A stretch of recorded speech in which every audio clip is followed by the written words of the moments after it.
Assalamualaikum warahmatullahi wabarakatuh. Perkenalkan, nama saya Hernika Fitriani, MPM 102200088, Prodi Akuntansi S1 kelas B. Video ini dibuat guna memenuhi salah satu tugas ujian tengah semester mata kuliah Pendidikan Keagamaan 2. Dosen pengampu yaitu Dr. Insinyur Haji Budi Jatmiko, MSI, MEI. Tariful Rasul atau pengertian ar-Rasul. Dari segi bahasa, Rasul berasal dari kata rasala yang berarti mengutus. Sedangkan kata Rasul adalah bentuk infinitif dari kata rasala yang berarti utusan atau seorang yang diutus. Adapun secara istilah, kata Rasul artinya adalah seorang laki-laki yang dipilih dan diutus oleh Allah dengan membawa risalah kepada umat manusia. Ada dua kata kunci untuk memahami definisi ar-Rasul, yaitu pertama, hamilur risalah atau membawa dan menyampaikan risalah. Kedua, qudwatu fil tatbikir risalah atau menjadi qudwah, contoh bagi umat manusia dalam melaksanakan ajaran yang dibawanya.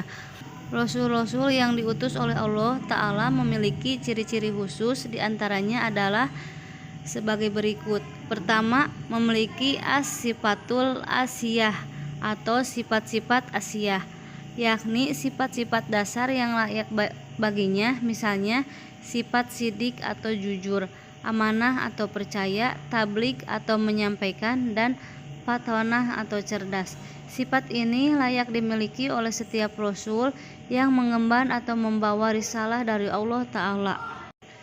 Kedua, memiliki al-mujizat atau mujizat, yakni perkara-perkara luar biasa yang dapat dilakukan dengan izin Allah untuk melemahkan mereka-mereka yang menentangnya. Salah satu contohnya adalah mujizat Rasulullah Shallallahu Alaihi Wasallam ketika membelah bulan dengan izin Allah Ta'ala. Allah Ta'ala berfirman, telah dekat atau datangnya saat itu dan telah membelah bulan, dan jika mereka orang-orang musyrikin melihat sesuatu tanda mukjizat, mereka berpaling dan berkata, ini adalah sihir yang terus menerus, dalam surah Al-Qamar ayat 1 dan 2. Ketiga, adanya al-basyarat atau berita gembira kedatangannya. Kabar gembira kedatangan seorang rasul ada kalanya telah diberitakan oleh rasul-rasul sebelumnya. Keempat, adanya an-nubuwat atau berita-berita kenabian yang disampaikan setiap rasul senantiasa membawa berita dari Tuhannya melalui wahyu yang berisi ajaran, perintah dan larangan, atau peristiwa-peristiwa masa lalu dan masa yang akan datang. Yang terakhir, adanya atsmarot atau hasil dakwah yang dilakukan. Di antara hasil dakwah yang diwujudkan Rasulullah Shallallahu Alaihi Wasallam adalah munculnya generasi unggul dari sisi keimanan, ilmu, dan amal, sehingga mampu berkuasa di muka bumi ini dan menebarkan ajaran Islam ke seluruh penjurunya. Yang kedua adalah hajatul insani ila rasul atau kebutuhan manusia terhadap rasul.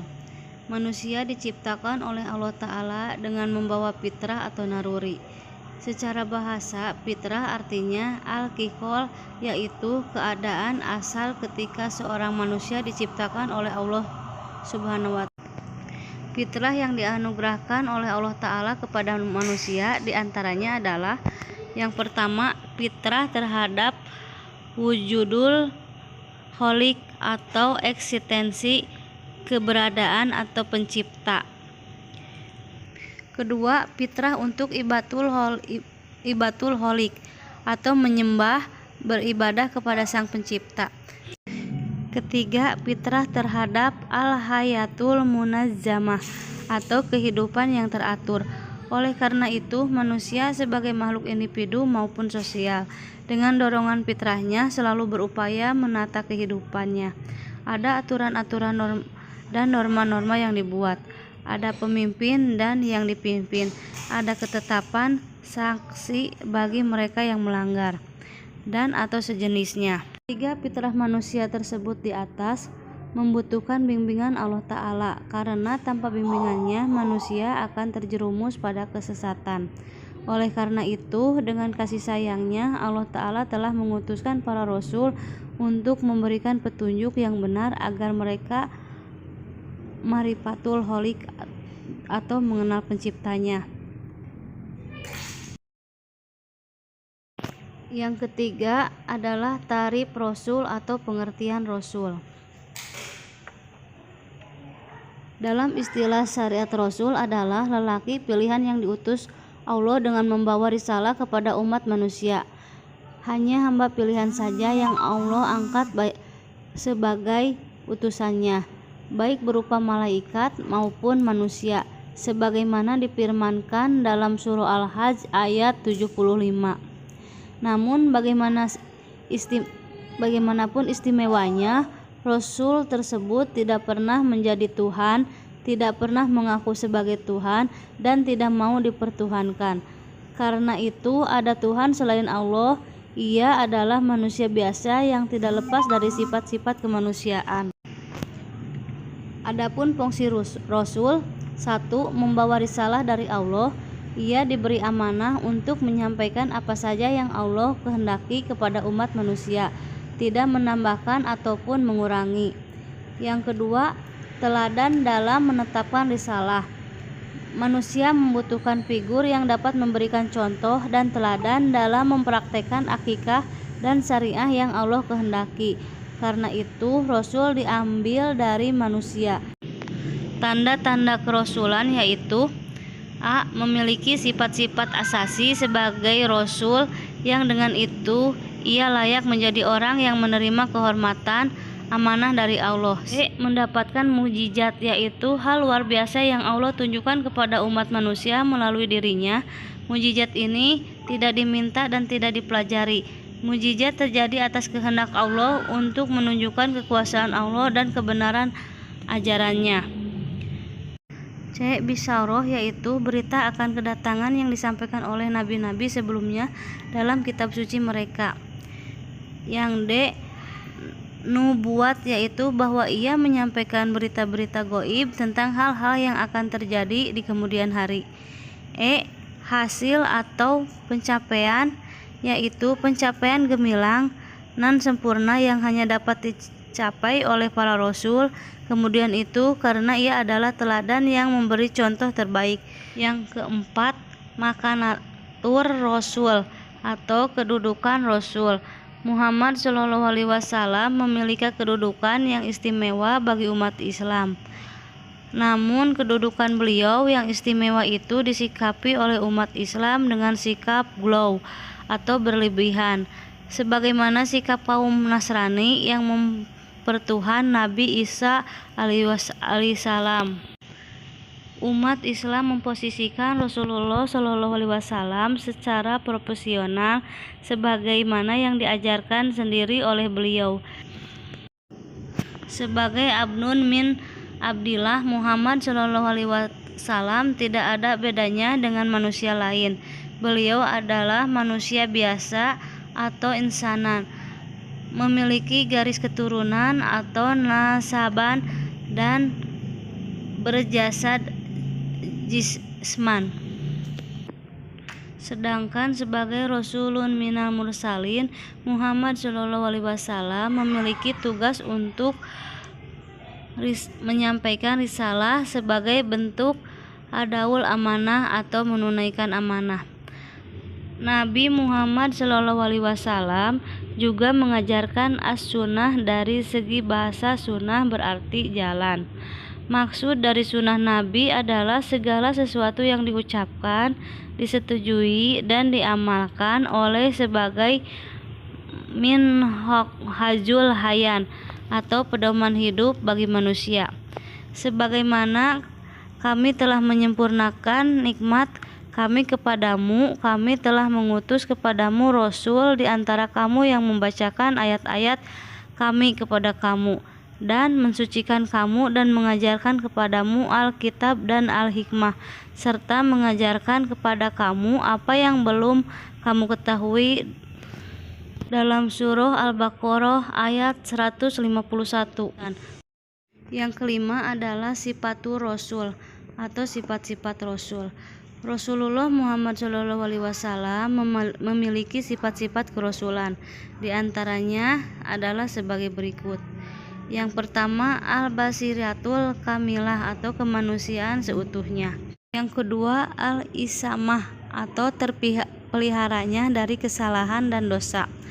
Karena memiliki sifat basriyah atau kemanusiaan, maka Rasulullah SAW mungkin saja pernah berbuat salah atau keliru, tetapi kesalahan itu akan segera diluruskan oleh Allah Ta'ala, sehingga beliau terpelihara dari berlarut-larut dalam kesalahan dan dosa.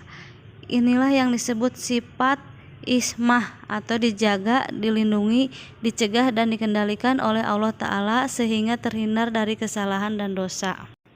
Yang ketiga yaitu asidik atau jujur. Rasulullah SAW bersifat jujur. Beliau tidak berdusta tentang apa yang diwahyukan kepadanya dari Allah Ta'ala, dan tidaklah yang diucapkannya itu Al-Quran menurut kemauan hawa nafsunya. Ucapannya itu tiada lain hanyalah wahyu yang diwahyukan kepadanya dalam surah An-Najm ayat 3 dan 4.